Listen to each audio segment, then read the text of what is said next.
the discussions were intense yesterday, but we reached an agreement, and that's good. Today we're going to focus on Ukraine, and I think we have a few things that we have to do. First of all, we have to talk about the use of freezed assets that we have, Russian freezed assets. We have over 300 billion freezed assets, and how we can use them in benefit of Ukraine.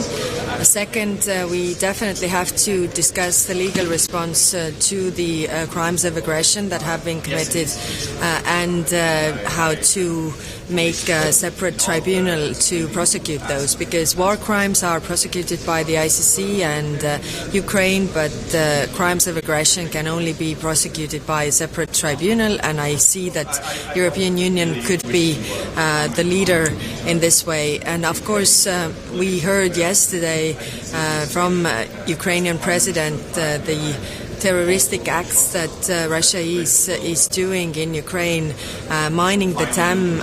This is pure terrorism. If you look at the definition of terrorism, this is what it is. It is to make us afraid. It is to make us refrain from the decisions that we would otherwise make. And this is awful that is possible to do this in year 2022. Can we expect new sanctions against Russia? We have proposed a new package, but it is, of course, becoming more and more difficult because we don't have so many tools in our toolbox anymore. But that's why I say that we have to focus on giving the legal response as well. We have been given a very strong political response, but legal response in prosecuting the crimes. What is different about the leaders for this tribunal that you're calling for? We have had discussions, and there are a few hesitations on different from different countries, but it is how it has been with other things as well. I think it needs convincing. We are 27 different member states with 27 democracies, and democracy takes time.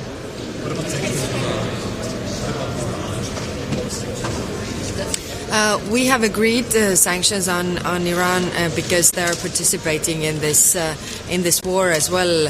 I think we're going to discuss Iran today, and we're going to discuss also China and developments there. On China, what is Estonia's view in relation to the China as they stand? We have been supporters of the 27+1 format.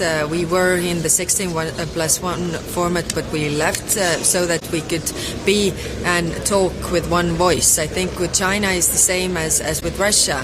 It is in their interest that we are divided. It's in our interest that we are united and talk with one voice. And this is extremely important for small countries who don't have that power to have separate relationships. So treating China as a systemic rival, and also seeing the developments that are going on there, I think it's very, very important. But it's also very important that we don't have any separate deals made with China, because that would mean that we are weaker as a union. Do you think there will be a lot of agreement about the gas price cap?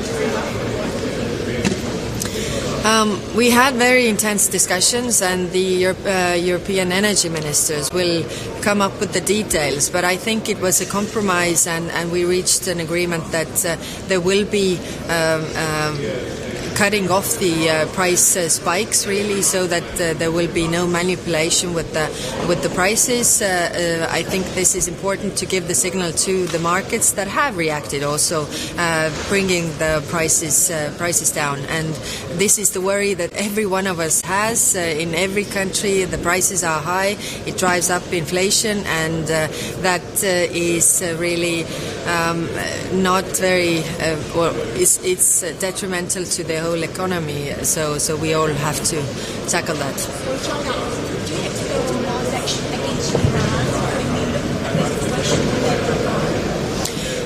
We definitely are very concerned about the human rights issues in Iran, and we're going to discuss this today. What are the steps that we can take? Okay, thank you.